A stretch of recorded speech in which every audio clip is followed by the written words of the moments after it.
அஸ்ஸலாமு அலைக்கும் வரஹ்மத்துல்லாஹி வபரகாத்துஹ். சமூக நீதியை வெளிப்படுத்தக்கூடிய இறைத்தூதருடைய செய்திகளில் மிக முக்கியமானது இறைத்தூதர் ஸல்லல்லாஹு அலைஹி வஸல்லம் கூறிய இந்த நபிமொழி.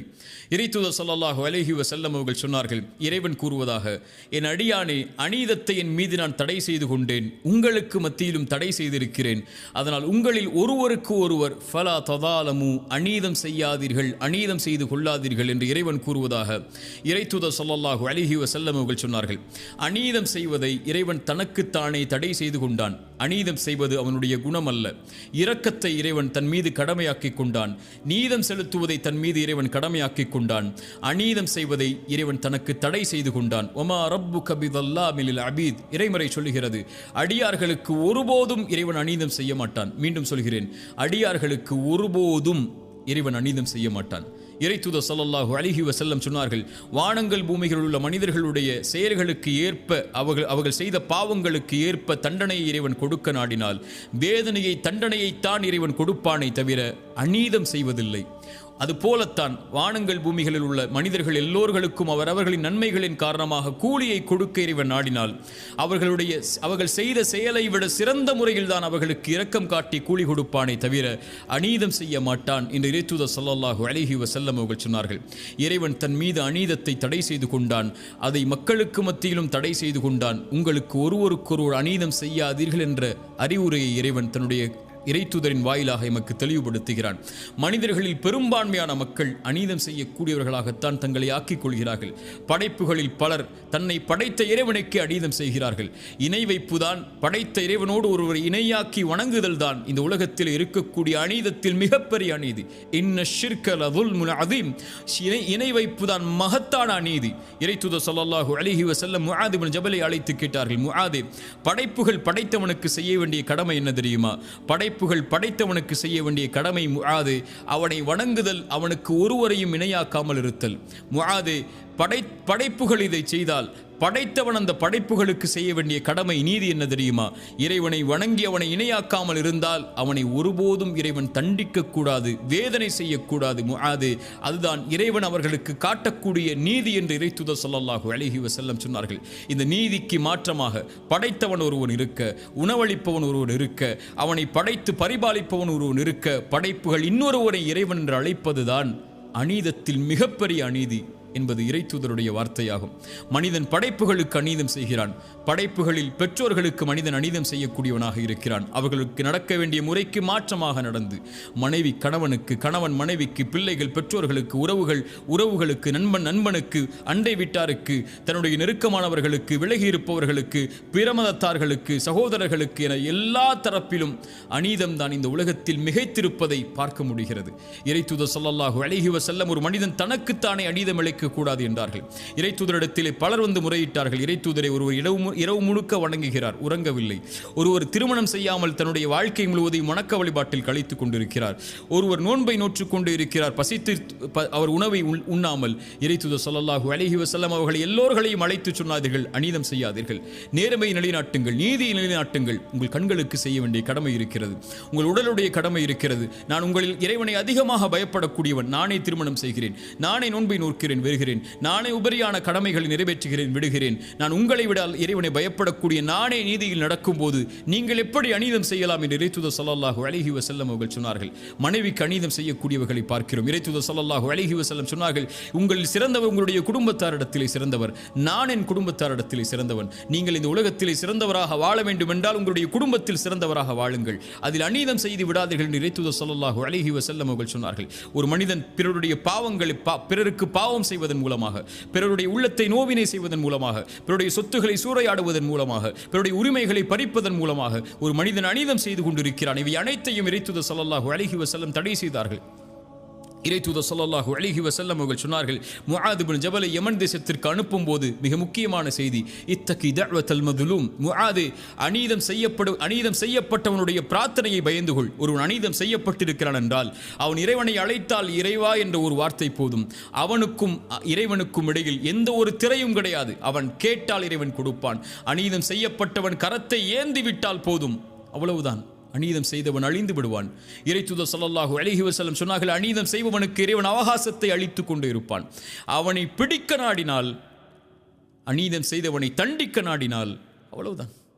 தண்டனை கொடுக்கும் வரைதான் அவனுக்கு இரக்கம். தண்டனையை கொடுக்க நாடிவிட்டால் உலகத்திலேயே அவ்வளவுதான், அழிந்து விடுவான். இறைவனை விட்டு அவனை தப்பிக்க முடியாது என்று இறைத்தூதர் ஸல்லல்லாஹு அலைஹி வஸல்லம் சொன்னார்கள். இறைத்தூதர் ஸல்லல்லாஹு அலைஹி வஸல்லம் அபிசீனிய நாட்டில் நடந்த ஏதாவது ஆச்சரியப்படுத்தக்கூடிய செய்தி இருந்தால் சொல்லுங்கள் என்று நபித்தோழர்களிடத்தில் கேட்டபோது ஒரு நபித்தோழர் சொன்னார், இறைத்தூதர், ஒரு வயதான ஒரு பெண்மணி தன்னுடைய தோளில் தண்ணீர் பாத்திரங்களை சுமந்து கொண்டு நடந்து சென்று கொண்டிருந்தாள். அப்போது அங்கிருந்த வாலிபர்கள் அந்த தண்ணீர் பாத்திரத்தை அந்த பெண்ணை இழிவுபடுத்துவதற்காக தட்டிவிட்டு அந்த பெண்ணையும் கீழே தள்ளிவிட்டார்கள். கால் வழிக்கு அந்த பெண் கீழே விழுந்தவள் எழுந்து ஒரு வார்த்தை சொன்னால், இறைத்தூதரே, அது எங்களை ஆச்சரியப்படுத்தியது. என்னை அநீதம் செய்தவனே, நாளை மறுமை என்ற ஒரு நாள் வரும், இறைவன் சிம்மாசனத்தை அமைப்பான். முதலாவர் முதல் இறுதியான மனிதர் வரை எல்லோரைகளையும் ஒன்று கூட்டுவான். நாவுகள் சீலிடப்பட்டு கரங்கள் தோள்கள் பேசும். அந்த நேரத்தில் இறைவனுக்கு முன்னால் என்னுடைய சிம்மாசனம் இருக்கும்போது உனக்கும் எனக்கும் நடந்த இந்த அநீதி அங்கே பேசப்படும். அப்போது பார்த்துக் கொள்கிறேன் உன்னை என்று சொன்னாள். அந்த செய்தி என்னை ஆச்சரியப்படுத்தியது. இறைத்தூதர் சொன்னார்கள், அந்த பெண் உண்மையைத்தான் சொன்னாள். பலமில்லாத அந்த பெண் பலமுள்ள மக்கள் இருக்கும்போது இரக்கம் காட்டப்படாமல் இருக்கும்போது இறைவன் எப்படி அந்த சமூகத்திற்கு இரக்கம் காட்டுவான் என்று இறைத்தூதர் ஸல்லல்லாஹு அலைஹி வஸல்லம் நீதியின் குரலை சொன்னார்கள். இறைத்தூதர் ஸல்லல்லாஹு அலைஹி வஸல்லமுடைய வார்த்தைக்கு பல அறிஞர்கள் விளக்கம் சொன்னார்கள். இந்த பூமி முழுக்க நீதியால் நடக்கப்பட்டால், அது இறைமறுப்பாளர்கள் ஆட்சி செய்யப்பட்டால் கூட அந்த பூமி நடக்கும், அந்த பூமி இயங்கும். ஆனால் பூமி முழுக்க அநீதம் மேலோங்கிவிட்டால் அதை ஆட்சி செய்பவர்கள் இறைவனை நம்பிக்கை கொண்ட முஸ்லிம்களாக இருந்தாலும் இறைவன் ஒருபோதும் அந்த சமூகத்தை வழிநடத்த விடமாட்டான் என்று இறைத்தூதர் ஸல்லல்லாஹு அலைஹி வஸல்லமுடைய வார்த்தைக்கு விளக்கமாக பல அறிஞர்கள் சொன்னார்கள். இறைத்தூதர் ஸல்லல்லாஹு அலைஹி வஸல்லம் சொன்னார்கள், அநீதத்தை பயந்து கொள்ளுங்கள், அதுதான் மறுமையில் இருக்கக்கூடிய இருள்களில் மிக மிக அதிகமான இருளாகும் என்று இறைத்தூதர் ஸல்லல்லாஹு அலைஹி வஸல்லம் அவர்கள் சொன்னார்கள். இறைத்தூதர் ஸல்லல்லாஹு அலைஹி வஸல்லம் சொன்னார்கள், இந்த பூமியில் இருக்கக்கூடிய சில பாவங்களுக்கு தண்டனையை இறைவன் விரைவாக முற்படுத்துவான், அதை விரைவாக கொடுக்க வேண்டும் என்று இறைவன் நாடுவான். அதில் ஒன்று பெற்றோர்களுக்கு மாறுபட்டு நடத்தல், இன்னொன்று அநீதம் செய்தல். அநீதம் செய்பவனுக்கு நீதியை நிலைநாட்ட இறைவன் நாடுவதை தான் விரும்பி நாடுகிறான், விரைவாக அவனுக்கு செய்வதை என்று இறைத்தூதர் ஸல்லல்லாஹு அலைஹி வஸல்லம் அவர்கள் சொன்னார்கள். இறைத்தூதர் ஸல்லல்லாஹு அலைஹி வஸல்லம் சொன்னார்கள், நாளை மறுமையில் பரம ஏழை என்பவன் யார் தெரியுமா? நன்மைகளை சுமந்து வருவான், மூட்டைகளாக மலைகளாக நன்மைகளை சுமந்து வருவான். சுமந்து வரக்கூடியவனுக்கு பின்னால் வரிசையாக மக்கள் நிற்பார்கள். அது ஒருவனுடைய குறையை பற்றி பேசியிருப்பான், ஒரு உரிமையை பறித்திருப்பான், செல்வத்தை சூறையாடி இருப்பான், மனதை காயப்படுத்தி இருப்பான், இப்படி மனிதர்களுக்கு அநீதம் செய்து இருப்பான். அந்த நீதியை நிலைநாட்டுவதற்காக அநீதம் செய்தவனுடைய நன்மைகளை எடுத்து செய்யப்பட்டவர்களுக்கு இறைவன் வழங்குவான். எல்லா நன்மைகளும் வழங்கப்பட்டு எந்த நன்மையும் அவர்களுக்கு கொடுப்பதற்கு இவன் செய்த அந்த செயலுக்கு பகரமாக கொடுப்பதற்கு இல்லாத பட்சத்தில் அவர்களுடைய பாவங்கள் அவர்களுடைய குற்றங்கள் அனைத்தையும் இவன் மேல் சுமத்தி இவனை நரகத்திலே தூக்கி வீசுவான். நன்மைகளை சுமந்து வந்த இவன் அநீதத்தின் காரணமாக இறைவன் நீதி செலுத்துவதால் நரகத்தில் தூக்கி வீசப்படக்கூடிய இவன்தான் பரம ஏழை என்று இறைத்தூதர் ஸல்லல்லாஹு அலைஹி வஸல்லம் அவர்கள் சொன்னார்கள். ஒருவன் அழைத்தால் அந்த அழைப்பிற்கு இறைவன் பதில் கொடுப்பான் என்றால் அது அநீதம் செய்யப்பட்டவன் அழைத்தால் அந்த அழைப்பிற்கு தான் என்று இறைத்தூதர் ஸல்லல்லாஹு அலைஹி வஸல்லம் அவர்கள் சொன்னார்கள். அல்லாஹ்வுடைய தூதர் ஸல்லல்லாஹு அலைஹி வஸல்லம் தங்களுடைய பிரார்த்தனையில் ஒன்றை இணைப்பார்கள், யா அல்லாஹ், அநீதம் நான் செய்வதிலிருந்தும் எனக்கு அநீதம் செய்யப்படுவதிலிருந்தும் என்னை பாதுகாத்து விடு என்று இறைத்தூதர் ஸல்லல்லாஹு அலைஹி வஸல்லம் சொல்லுவார்கள். நீதிக்கு மாற்றமாக நடத்தல் தான் அநீதம். எந்த ஒரு உரிமை ஒருவருக்கு கொடுக்கப்பட வேண்டுமோ அந்த உரிமைக்கு மாற்றமான ஒரு செயலை செய்தல் தான் அநீதம். இந்த அநீதத்தை இறைவன் தடை செய்து விட்டான். இறைத்தூதர் ஸல்லல்லாஹு அலைஹி வஸல்லம் அதனால் தான் சொன்னார்கள், இறைவன் கூறுவதாக, என் அடியார்களே, அன்போடு அழைத்து சொல்கிறான், என் அடியார்களே கேட்டுக்கொள்ளுங்கள், அநீதத்தை நான் என் மீது தடை செய்து கொண்டேன், உங்களுக்கு மத்தியிலும் தடை செய்திருக்கிறேன். ஃபலா ததாலமு, உங்களில் ஒருவருக்கு ஒருவர் ஒருபோதும் அநீதம் செய்யாதீர்கள். இறைவன் உங்களுக்கு அநீதம் செய்வதில்லை. ஆனால் நீங்கள் படைப்புகள் உங்களுக்கு எந்த உரிமையும் அநீதம் செய்வதற்கு இல்லாத பட்சத்தில் உங்கள் பெற்றோர்களுக்கு, உங்கள் உறவுகளுக்கு, உங்களுடைய கணவனுக்கு, உங்களுடைய மனைவிக்கு, பிள்ளைகளுக்கு, நண்பர்களுக்கு, உறவுகளுக்கு, அண்டை வீட்டாருக்கு, தெரிந்தவருக்கு, தெரியாதவருக்கு, உங்கள் மதத்தை சார்ந்து வாழ்பவருக்கு, உங்களை மதத்தை சார்ந்து வாழாத எவருக்கும் ஒரு கடுகளவு கூட அநீதம் செய்து விடாதீர்கள். இறைவன் எந்த செயலையும் பொறுத்து கொள்வான். ஒரு மனிதனுடைய செயலில், அவனுடைய நன்மைகளில், அவன் செய்யக்கூடிய பாவங்களில் அநீதம் கலந்து விட்டால் எல்லாம் அழிக்கப்பட்டுவிடும்.